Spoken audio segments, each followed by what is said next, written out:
glorioso será esa mañana, cuando venga Jesús el Salvador, las naciones unidas como hermanas, nos iremos todos con el Señor. No habrá necesidad de la luz, el resplandor, ni el sol dará su luz, ni tampoco su calor. Ahí llanto no habrá, ni tristeza ni dolor, porque entonces Jesús, el Rey del cielo, para siempre será consolador. El cristiano fiel y verdadero, y también el obrero de valor, y la iglesia esposa del Cordero, estarán en los brazos del Señor.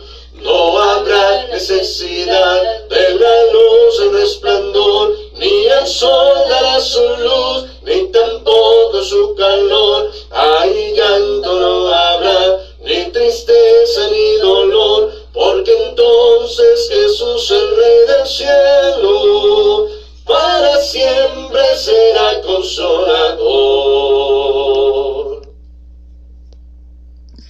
Hola, bendiciones.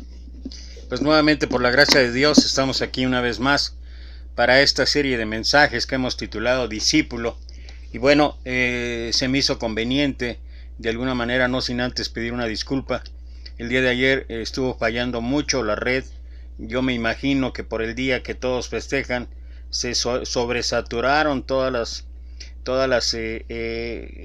compañías de cable, y el internet estaba a todo su apogeo, y eso ocasiona problemas en la red, y frecuentemente no solamente en la prédica, también en la clase. Hubo varias interrupciones, se me fue el internet y se iba el internet con los que estaba yo conectados. Entonces se me hace prudente, si bien es cierto que la mayor parte de la clase se grabó, también lo es de que no concluí propiamente todo lo que tenía que ver con la enseñanza que compartí en cuanto a lo que habla el maestro ahí en Lucas capítulo 12 versículo 13-21. Entonces voy a retomar a través de este mensaje. Voy a retomar lo que ayer pues realmente no concluí. Dice Lucas capítulo 12 versículo 13-21: le dijo uno de la multitud: Maestro, di a mi hermano que parta conmigo la herencia. Mas él le dijo: Hombre, ¿quién me ha puesto sobre vosotros como juez o partidor? Y les dijo: Mirad y guardaos de toda avaricia, porque la vida del hombre no consiste en la abundancia de los bienes que posee. También le refirió una parábola diciendo: la heredad de un hombre rico había producido mucho, y él pensaba dentro de sí diciendo: ¿qué haré? Porque no tengo dónde guardar mis frutos. Y dijo: esto haré: derribaré mis graneros y los edificaré mayores, y ahí guardaré todos mis frutos y mis bienes. Hasta en 3 ocasiones aquí en el versículo 18 atañe o se refiere al yo: mis graneros, mis frutos, mis bienes. Esto es importante para la consideración que hacíamos en torno a la enseñanza que el maestro nos da en este pasaje. Y diré a mi alma: alma, muchos bienes tienes guardados para muchos años. Repósate, come, bebe, regocíjate. Pero Dios le dijo: necio, esta noche vienen a pedirte tu alma, y lo que has provisto, ¿de quién será? Así es el que hace para sí tesoro y no es rico para con Dios. Y bueno, analizábamos varias cuestiones en torno al pasaje, en torno a lo que era la enseñanza del maestro, pero me gustaría complementar todavía con algunos comentarios más en torno a esto, en cuanto a lo que nosotros podemos aprender de esta parábola. La verdadera bendición de Dios es la abundancia de los bienes materiales, pero esta está lejos de la enseñanza de Jesús cuando estuvo aquí en la tierra en forma corporal. Él nos hizo varios llamados de advertencia sobre el tema, muy a pesar de que con el pasar del tiempo esta enseñanza se ha tergiversado con tanta fuerza que ha afectado sustancialmente la vida de muchos cristianos. El estar confundidos momentáneamente, se desvían de lo que realmente significa la verdadera riqueza. No podemos perder la vista de lo que el profeta Jeremías habló en 17:9. Engañoso es el corazón, más que todas las cosas, y perverso. ¿Quién lo conocerá? Pues si no tenemos claro esto en nuestra mente, fácilmente comenzamos a confiar en el corazón y finalmente nos sentimos tan vacíos, ya que seguimos buscando y buscando y no hallamos lo que realmente necesita nuestra alma.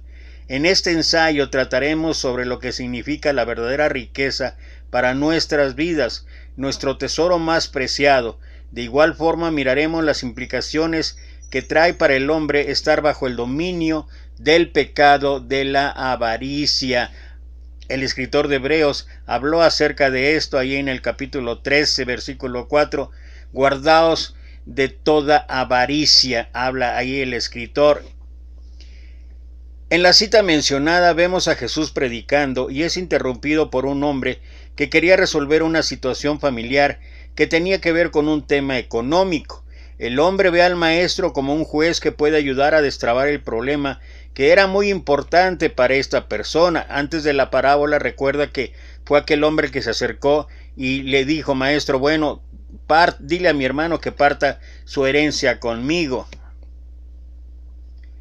ya que estaba interesado que le dieran la parte de su herencia. Pero Jesús le responde con una pregunta de manera tal que le sorprende: ¿quién me ha puesto sobre vosotros como juez o partidor? E inmediatamente enseña y exhorta a que se guarden de toda avaricia. Posteriormente comparte con una parábola que trata sobre un hombre rico que le ha ido bien en sus cosechas, por lo tanto ha aumentado sus bienes y necesita almacenarlos.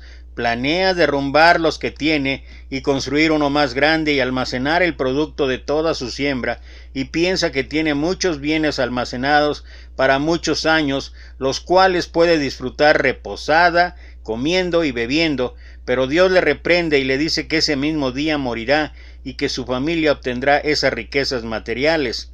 ¿Cuál podría ser una de las interpretaciones acerca de este pasaje? ¿Qué significa en el pasaje su contexto histórico original? Jesús estaba enseñando a los oyentes que no colocaran la mirada en las cosas terrenales, que la vida del hombre no consiste en la abundancia de los bienes que posee, y hace referencia expresamente a la avaricia. La avaricia en el griego es pleonexia y significa deseo de tener más, y con más respecto a lo malo. El corazón del hombre se había desviado a confiar en sus riquezas terrenales. También lo vemos ahí en Mateo 6:24. Ninguno puede servir a dos señores, porque aborrecerá al uno y amará al otro, o estimará al uno y menospreciará al otro. No podéis servir a Dios y a las riquezas. En el original la palabra riqueza se refiere a la palabra mamón y significa confiar en el Dios de las riquezas. Esa es la costumbre que había en ese tiempo, y hace alusión a poner la confianza en las riquezas materiales. Por tanto, dice la cita que no podemos amar a un Dios así, ya que aborrecerá al uno y amará al otro, o estimará a uno y menospreciará al otro. Es decir, son excluyentes. No se puede tener a Dios, el Dios verdadero, el Dios omnipotente, y al mismo tiempo estar adorando al Dios de la riqueza o al Dios del dinero. Esta misma enseñanza es la misma para nuestros días, e inclusive el tener dinero como un Dios hace que las personas se olviden de Dios, y esto fue lo que le sucedió a este hombre que quería que le dieran su herencia, pues su corazón había sido atrapado por la avaricia, ya que quería tener más y más dinero para disfrutar de la vida los años venideros. Por su insensatez le trajo condenación a su alma. Y finalmente nuestro maestro dice: así les pasa a todos los que amontonan riquezas para sí mismos. Se creen muy ricos, pero en realidad ante Dios son pobres. Si pensamos que la vida en la tierra es solamente para amontonar riquezas, nos puede pasar como el rico insensato, y posiblemente no estaremos un minuto más aquí en la tierra. Por eso hay que reflexionar de esta parábola para saber dónde se sitúa nuestro corazón y a dónde está mirando. La misericordia de Dios es tan grande que muchas veces no la vemos y podemos dejarnos enredar por doctrinas de demonios si le pedimos a Dios ayuda con su Santo Espíritu para mostrarnos en la Escritura lo que realmente significa la verdadera riqueza. Hoy en día, esto es algo bien tangible, hoy en día se habla mucho de la prosperidad, de la abundancia, se habla mucho de que todos nosotros debemos tener abundancia y debemos tener prosperidad, pero prosperidad en cosas materiales, no en cosas espirituales, y pareciera ser que es un mal, que es un virus también, el que mucha gente está apostando por la prosperidad, y hay hasta doctrinas en todos sentidos, en torno a la prosperidad, que no es otra cosa más que avaricia. Cuando Dios nos ve pobres, realmente somos ricos en misericordia, y lo podemos ver en Apocalipsis 2:9. Yo conozco tus obras y tu tribulación y tu pobreza, pero tú eres rico, y la blasfemia de los que se dicen ser judíos y no lo son, sino sinagoga de Satanás. Por tal razón la verdadera riqueza es confiar en Dios. Es Dios y no debemos buscar más allá de lo que Él significa para rescatar nuestra vida. Dios satisface todo lo que nuestra alma pudiera necesitar. La riqueza más grande del mundo no puede llenar a comprar el vacío del corazón del hombre. Vemos muchos casos donde algunas personas millonarias les han encontrado en su hogar muertos porque se han suicidado. Artistas famosos con depresión.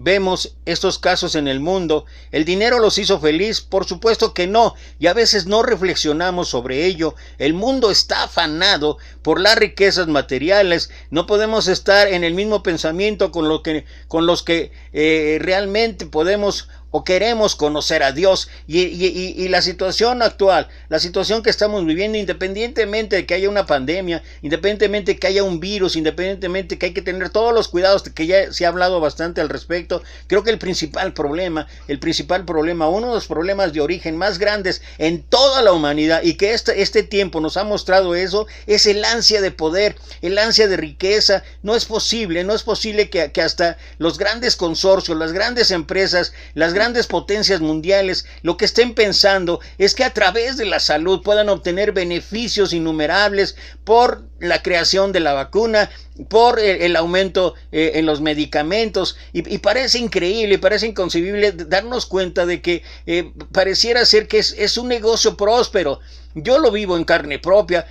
Ayer de broma puse que en lugar de regalo por el día que mucha gente celebra, y que yo lo hago simplemente como una reunión familiar, yo decía, en lugar de darme algún regalo físico, por favor regálenme mis gotas para los ojos, porque son carísimas. Y uno puede decir, no puede uno encontrar una justificación, no puede encontrar uno un argumento, la razón por la cual los medicamentos sean tan caros, y que algunos medicamentos, mucha gente, no solamente yo, mucha gente está padeciendo, mucha gente que no tenemos los medios económicos, que no tenemos los recursos económicos para poder comprar medicamentos de más de 1,000, 2,000, 3,000 pesos, y que se utilizan o te llegan a durar solamente para 20, 25, 30 días, y otra vez es el gasto. Pareciera ser que sale más caro de veras ahora enfermarse que comprar una casa o comprar incluso un auto. ¿Por qué? Porque realmente mucha gente de medicamentos pagamos el equivalente al pago mensual de una casa o de un carro, y esto es increíble, esto es inconcebible, cuando que debería ser una de las preocupaciones en las grandes compañías, el ayudar sobre todo a los más necesitados, pero pareciera ser que eso no les interesa, pareciera ser que esto no importa, y es increíble que muchas empresas aquí en México, desde que empezó la cuarentena, desde que empezó la pandemia, jamás cerraron sus puertas. Y esas grandes empresas permitieron, esas grandes empresas colaboraron para que todavía el virus se extendiera más, y todavía te atosigaban hablando acerca de los cobros y todo. Tú veías a la gente desesperada, y tú veías la invitación a pagar, a ponerte al corriente, y no estoy justificando a la gente que saque a crédito, ellos saben la responsabilidad, pero no es posible que la actitud que tuvieron las grandes empresas millonarias, y todo ¿por qué? Por codicia.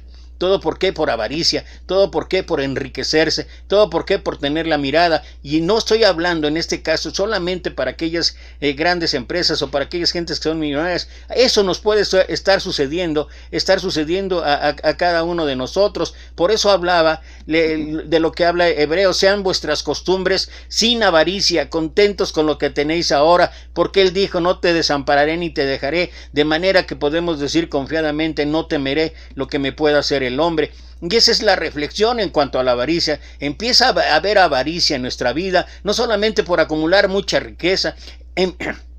Empieza a haber avaricia en nuestra vida cuando no estamos contentos, cuando no tenemos contentamiento en todas las cosas que tengamos actualmente. Si no hay recursos económicos, si cualquiera que sea la situación, bueno, hay que contentarnos con lo primordial, con aquello que son la base, porque a pesar de las situaciones, circunstancias, también hemos podido ver una enseñanza en todo este tiempo tan difícil, de ver que Dios no abandona, de ver que Dios está ahí. No he visto justo desamparado, y Dios sabe las necesidades que tenemos, y Dios sabe que en muchos casos de nosotros, yo lo puedo abrir sin empleo, sin trabajo, y en la casa tenemos comida, o hemos tenido comida durante todo este tiempo. Entonces las necesidades básicas Dios las ha cubierto, y Dios las sigue cubriendo, y Dios va a contestar en cuanto a esto. El problema es que el ser humano no solamente se ha sujetado a esto, sino que todavía quiere más y quiere más y quiere más, y nunca nada es suficiente.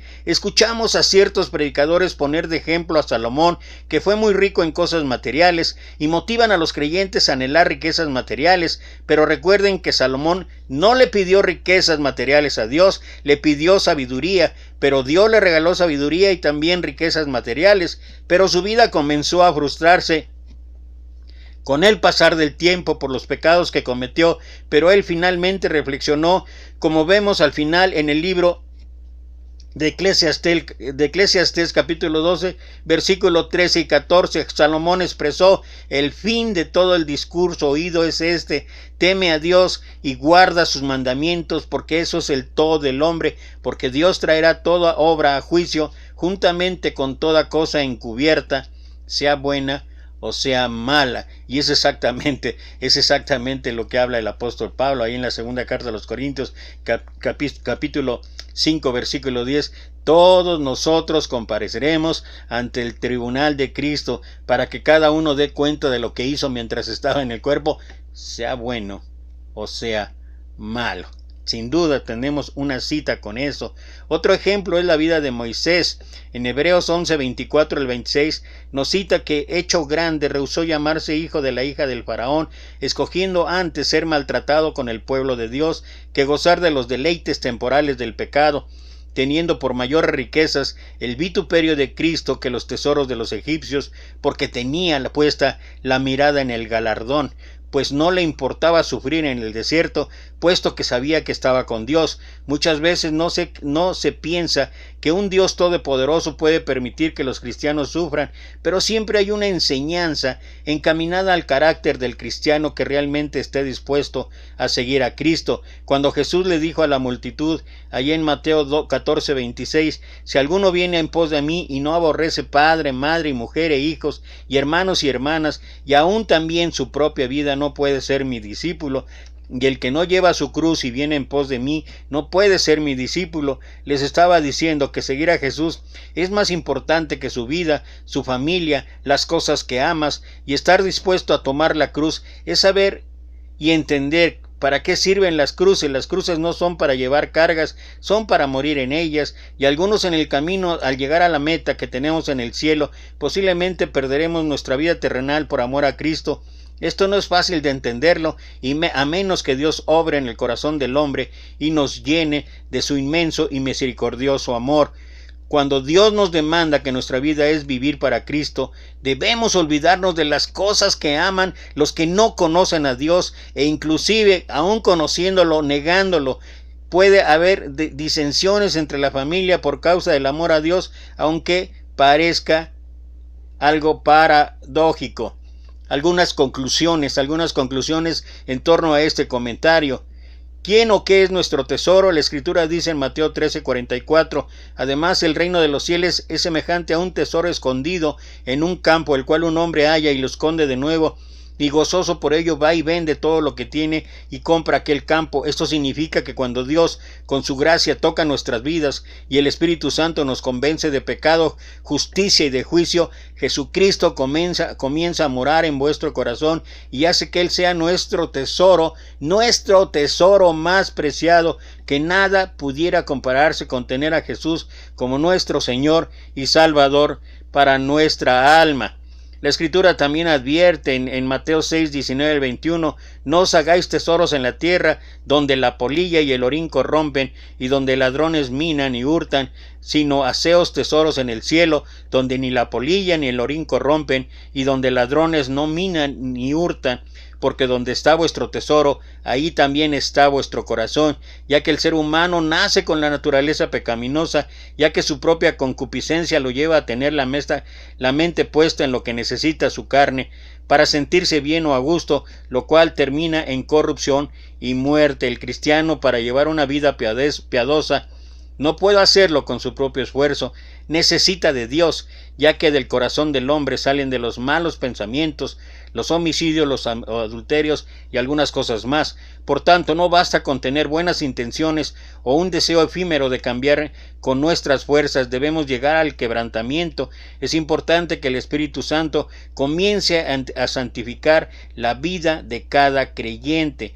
Cada día debemos anhelar la presencia de Dios, pues Él es quien nos ayuda a seguir en la meta, a tener la mirada puesta en el galardón de los cielos, despojándonos de todo peso del pecado que nos asedia y no vivir atado a los recuerdos de nuestra vida cuando vivíamos en los deleites del mundo.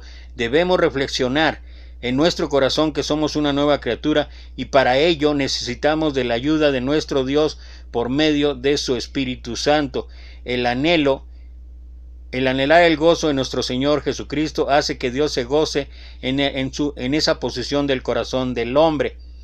¿En quién confío para suplir mis necesidades como comida y vestido? Nuestro Señor habló largo y tendido en todo ese pasaje que está en Mateo capítulo 6, versículo 24 hasta el 33.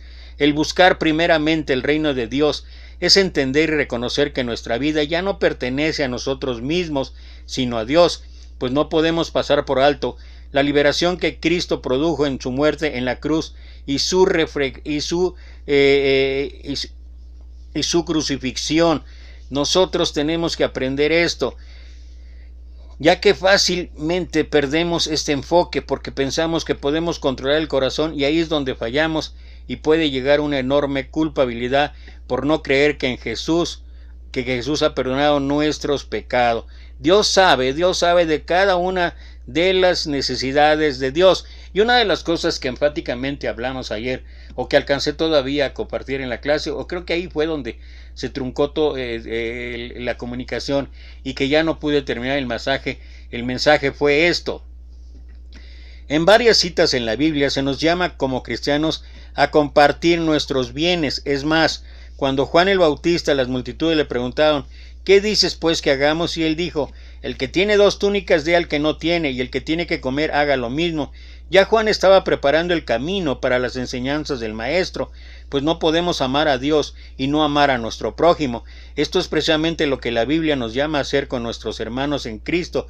Como dice Santiago, muéstrame tu fe sin obras, y yo te mostraré mi fe por mis obras. Pues no podemos decir que amamos a Dios y no guardamos su palabra, porque el que ama a Dios cumple sus mandamientos. No basta solo con creer, pues los demonios también creen en Dios y le temen o tiemblan. Pero que no hacen los demonios ayudar a los necesitados y hacerlo con amor, pues existe una cita en Corintios en el cual se puede entregar todos los bienes y ser quemado, y si no tengo amor de nada sirve. Es lo que habla Pablo ahí en el capítulo 13 de primera carta a los Corintios. Expresamente dice, y si repartiese todos mis bienes para dar de comer a los pobres, y si entregase mi cuerpo para ser quemado y no tengo amor, de nada me sirve. Dios se agrada que lo glorifiquemos, y cuando nosotros ayudamos a nuestro prójimo o a un hermano necesitado con amor, estamos guardando su palabra y Él se agrada de nosotros. El quebrantamiento de nuestra alma a Dios nos ayuda a que podamos orar por los hermanos necesitados y amarlos de verdad, y perder de vista que si ayudamos a los hermanos, Dios tiene la obligación de bendecirnos económicamente, porque en otras palabras, yo ya le hice el favor a Dios. Pues no debemos pensar de esa manera, ya que el conocer a Dios ha sido por su inmensa misericordia y gracia soberana, y no porque merecemos las cosas por nuestra vida de aparente rectitud. En fin, son varias las consideraciones que llevamos a cabo y que hicimos ayer en la clase, y como mencionaba yo, hay cosas que no terminamos, hay cosas que no vimos, pero por lo menos me gustaría, ya para casi estar a punto de finalizar, me gustaría retomar algunos de los textos que ayer citamos, en cuanto a lo que debería haber en nuestra vida y lo que debería ser importante en nuestra vida. Y lo primero que teníamos que considerar es lo que escribió el rey David ahí en el primer libro de Crónicas, en el capítulo 29, versículo 11 al 14.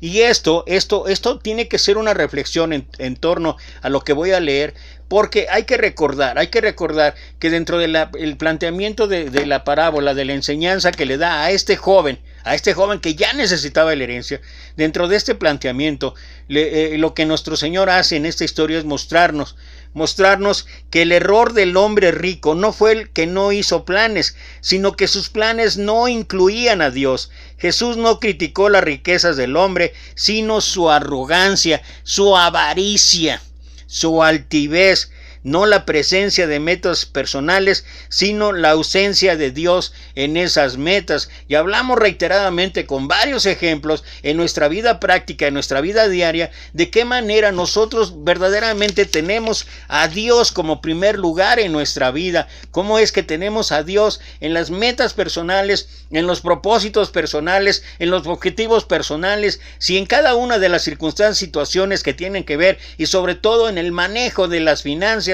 en el manejo de la economía, en el manejo propiamente del dinero, sea mucho, sea mediano, sea poco, porque aquí no se trata de que solamente los que tienen mucho, se trata de todos. Ya hablamos que de qué manera cuando administramos, y dimos un pasaje ahí, lo que habla Pablo en Corintios, cuando dice que somos administradores de la gracia de Dios. Y entonces, para poder recordar que esto es tan cierto, es que el mensaje que resuena y se repite en las Escrituras es claro: Dios es el dueño de todo, Dios comparte todo, confía en Él y no en las cosas. Por eso David escribió ahí en Primera de Crónicas, capítulo 29, versículo 11, que es un texto que me fascina porque me hace ubicarme en mi realidad, a mí, y tal vez a ti o a quien lo escuche, pero esa es palabra de Dios y me hace ver realmente quién es Él y quién soy yo. Dice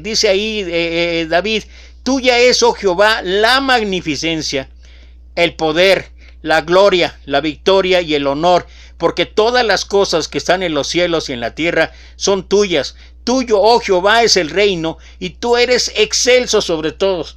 Las riquezas y la gloria proceden de ti, y tú dominas sobre todo. En tu mano está la fuerza y el poder, y en tu mano el hacer grande y el dar poder a todos. Ahora pues, Dios nuestro, nosotros alabamos y loamos tu glorioso nombre, porque ¿quién soy yo y quién es mi pueblo para que pudiésemos ofrecer voluntariamente cosas semejantes?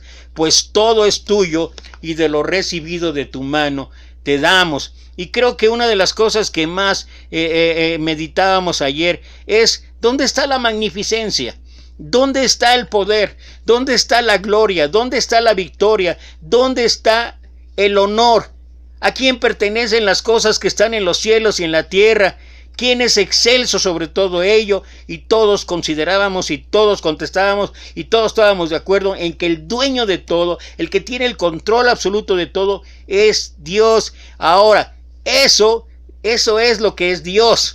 Eso es lo que puede hacer Dios, pero además ¿Cómo es que se agrada con nosotros, Dios? Las riquezas y las glorias proceden de ti. O sea, si hemos llegado a acumular riquezas en cualquier circunstancia, en cualquier situación, estoy hablando de honestidad, en cualquier forma, como una bendición de Dios, es recordar una y otra vez que todo viene de Dios. Como dice Santiago 1:17, toda dádiva y todo don perfecto desciende de lo alto, del Padre de luces, donde no hay varianza ni mudanza. O sea, todo absolutamente lo bueno y algunas cosas que pueden llegar a ser malas para nosotros, todo viene de Dios. ¿Y por qué estoy diciendo que pueden llegar a ser malas? Porque a veces se le está recibiendo como aquel hombre, y reiteré allí cuando estaba yo leyendo el pasaje de aquel hombre que dice, derribaré mis graneros y mis frutos y todo el yo. El pensar que él había logrado todo cuando que las riquezas y la gloria proceden de ti.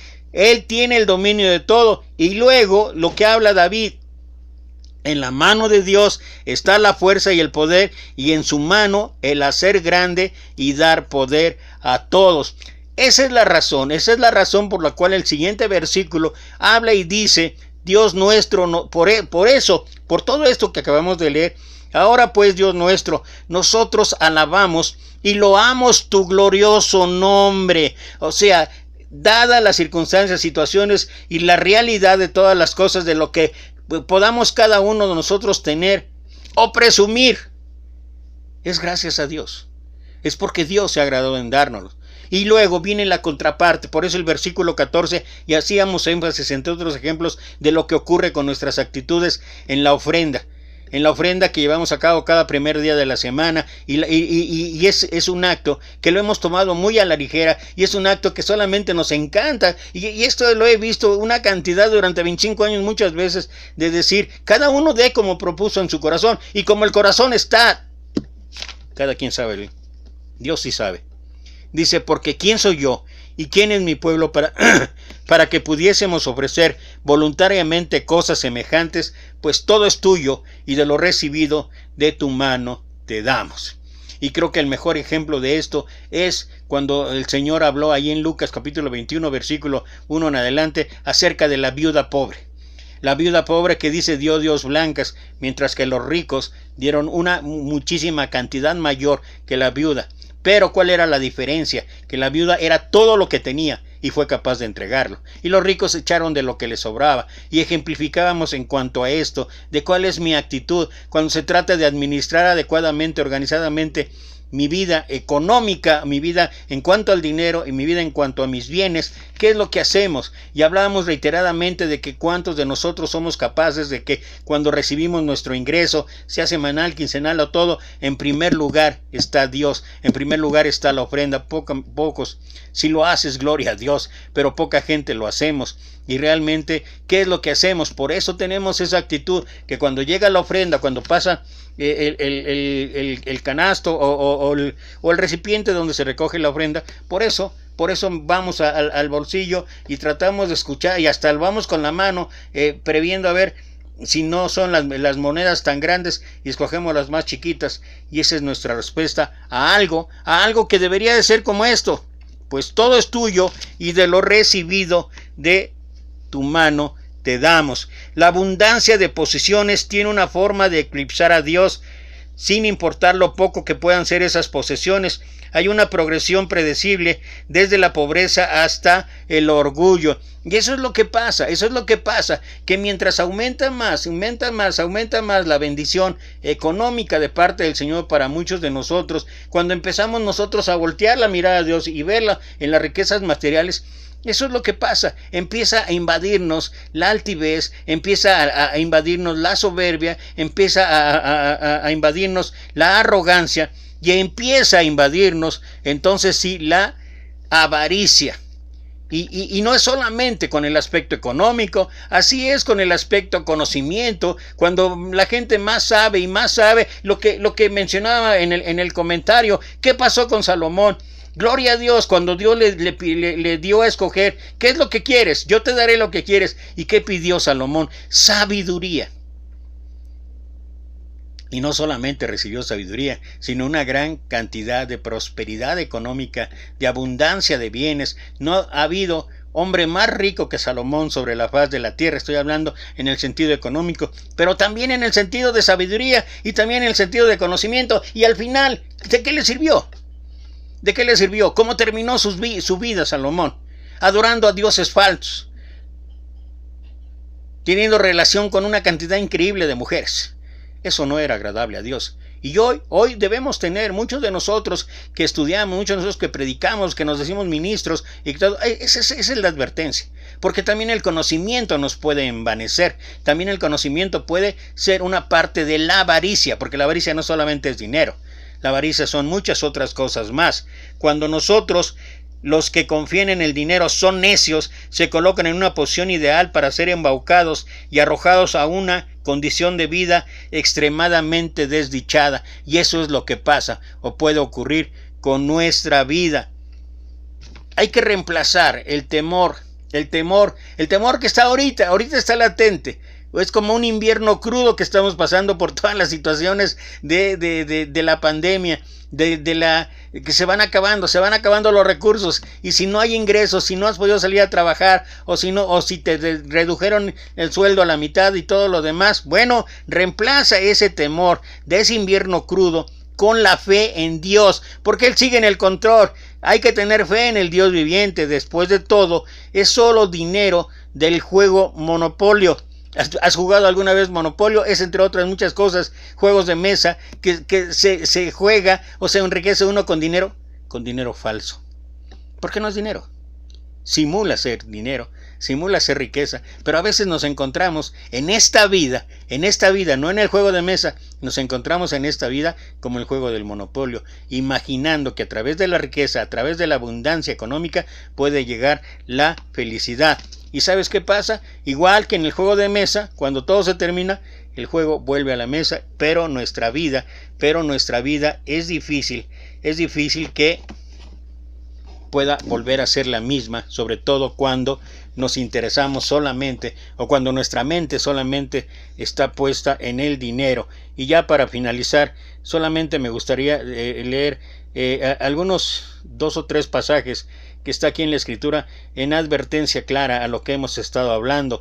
Dice Proverbios capítulo 23 versículo 4 y 5: no te afanes por hacerte rico, sé prudente y desiste, has de poner tus ojos en la riqueza siendo ningunas, porque se harán alas como alas de águila y volarán al cielo.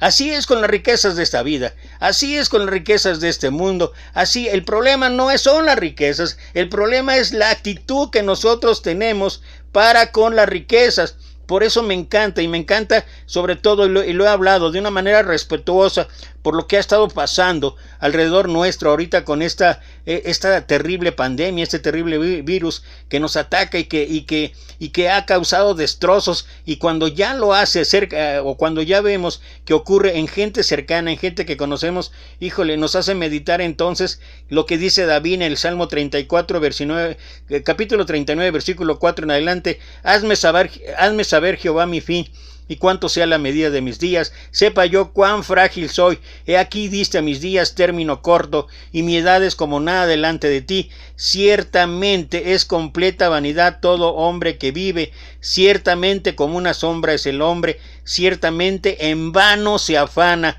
amontona riquezas y no sabe quién las recogerá. Y como dicen en mi pueblo, en este versículo, nadie sabe para quién trabaja. Y es una tristeza que estamos a veces tan empecinados, a veces tan obsesionados, a veces estamos tan con la mirada en lo que significa dinero, en lo que significa riqueza, en lo que significa propiedades materiales, que olvidamos lo verdaderamente importante. Ya lo cité antes, pero lo quiero volver a hablar. Lo que dice el escritor de Hebreos, y con esto literalmente estoy terminando. Dice Hebreos capítulo 13, bueno, había dicho que el 4, no, es el 5. Dice versículo 5: sean vuestras costumbres sin avaricia, contentos con lo que tenéis ahora, porque Él dijo: no te desampararé ni te dejaré. De manera que podemos decir confiadamente: el Señor es mi ayudador, no temeré lo que me pueda hacer el hombre. Y me encanta, y lo voy a leer lo voy a leer en la traducción lenguaje actual solamente por tener una perspectiva diferente de palabras, de expresiones, no porque diga algo diferente. Dice, no vivan preocupados por tener más dinero, estén contentos con lo que tienen, porque Dios ha dicho en la Biblia, nunca te dejaré desamparado.